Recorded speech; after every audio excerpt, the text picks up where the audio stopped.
Good day, ladies and gentlemen, and welcome back to this channel. In this channel, we discuss about personal finance, personal development, investments, and even branding. If this is your very first time to be here, kindly go ahead and like this video, subscribe to this channel, and share it with your friends and foes and family. My name is Gishure Irungu. Welcome. Today, I want us to talk about budgeting. Actually, this is my second video talking about budgeting because I realized that if you want to have some financial freedom in your life, one of the basic items that you need to learn how to do is the budget. It is the most crucial tool you need to have in your arsenal towards achieving your financial goals and even achieving your financial freedom. Thank you so much for being here. Now, let us talk about some budget models that we can use when we are looking to do some budgets for our families and even our own personal budgets so that we can be able to track each and every coin that we make, each and every shilling that each and every shilling that we are able to get in our various endeavors that we have. So that is what I want us to talk about. There are, of course, very many budget models that you can use, but I have just narrowed down to 5 of them that I think if you used them, you are going to see a difference in your income, you're going to see a difference in your expenditure, you're going to see a difference in how you manage your finances. Now, let's go straight to it. Number 1 is a traditional budgeting model. This involves creating a detailed budget by tracking income and expenses.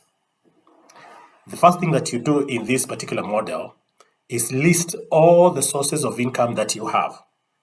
You know, there are some sources of income you don't even realize that we do have. You just see money in your pocket and you don't know where it came from.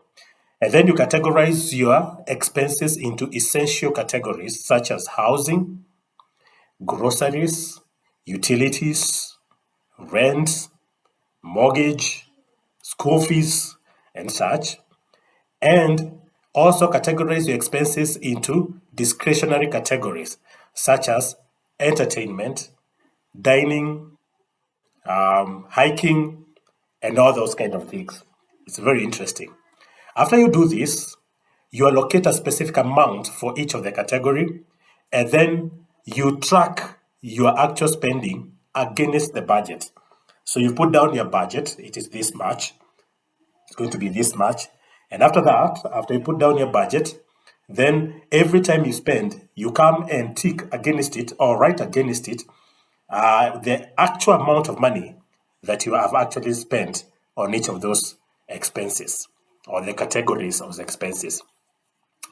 Number 2, Number 2 is the 50-30-20 budgeting model. Now, this is a model that suggests allocating 50% of your income to needs. You know needs. In life, there are needs and there are wants. So when you're talking about this, let's talk about the needs. So allocating 50% to your needs. These are things that we can not do without. So these are essential expenses such like housing, food, actually clothes, transport to work or to where you get your income from, etc. There could be many. And also 30% goes to wants. So these are things that we don't have to have. We want them, but we will not be adversely affected if we don't have them. They are called wants. So these are what we call the discretionary spending, like dining out, eating out at McDonald's or eating out at Java or eating out at whichever place that you like eating out, entertainment, going to watch that movie or going to watch vehicles driving fast somewhere else, like people who are fans of such, things that we can do without. And then 20% is to savings and debt repayment. This approach provides flexibility while ensuring you prioritize savings and debt reduction.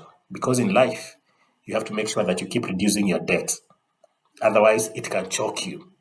And you also need to prioritize your savings. You pay yourself first.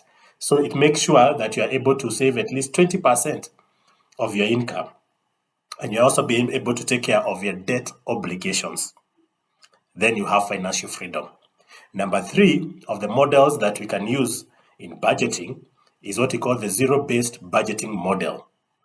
With this model, you allocate every of your shilling, everything that you earn, to a specific purpose. So there is nothing left floating. Everything is taken care of. It goes, and there is money assigned to each and every of those vote heads. So you start by listing your income, then allocate the funds to various categories, including like savings, debt prepayment, and expenses. And the goal here is to make your income minus expenses be equal to 0. So when you balance your income and your expenses, there is no deficit or there is no surplus to it. You've already finished it because you've taken care of each and every coin that you earn. So that means that every shilling that you get has a purpose. You are purposing it. It is one of the models I think that we should be able to employ, almost all of us. Number 4, we have what we call the envelope system. This method involves using physical envelopes. So you go to the supermarket and buy, to the shop or the supermarket, and you buy physical envelopes. And then you allocate the funds and you put the money there. That is if you deal with cash. If you are digital, you can have virtual envelopes. So it doesn't have to be the physical one. So every time you use something from the envelope called rent, you realize that you have misused your money. Or whatever amount of money that you allocate to each of those vote heads in your budget are in that particular envelope. And you keep drawing from that. So if it is food, you get to know that I have now exhausted the envelope for food. So now I'm encroaching on the envelope for rent, or I'm encroaching on the envelope for school fees. So it's called the envelope system. Why is it important? It limits your spending. Because if you find that the money is done, then and you don't want to touch any other of the envelopes, then you don't touch. So you get to determine your budget for each category. So it's also a very interesting model. And the 5th and the last one is budgeting apps and tools. So in the numerous digital tools, there are numerous digital tools that we can use, or mobile applications that we can use. So there are numerous tools and budgeting apps that you can use to make sure that your budget is on track. And I want just to give you like 2 or 3 that you can go ahead and check on the internet, on the Google apps, or whichever one that you want to use. And one of them would include something like Mint, or another one called the YNAB, that is the You Need Budget, and another one called the Personal Capital. Some of the tools that digital tools and budgeting tools and apps that you can use for your budget. They allow you to track your income and expenses and set financial goals and receive notifications to stay on track. So they keep you on track. So this is a very good tool, or a group of tools that you can use to make sure that you're on track for your budget. Remember, the best budgeting model for your family or yourself will depend on your specific needs, financial situation, and personal preferences. So that's the first thing that you need to do according to your goals. And then you can go ahead now and do your budgets after you know what you're targeting.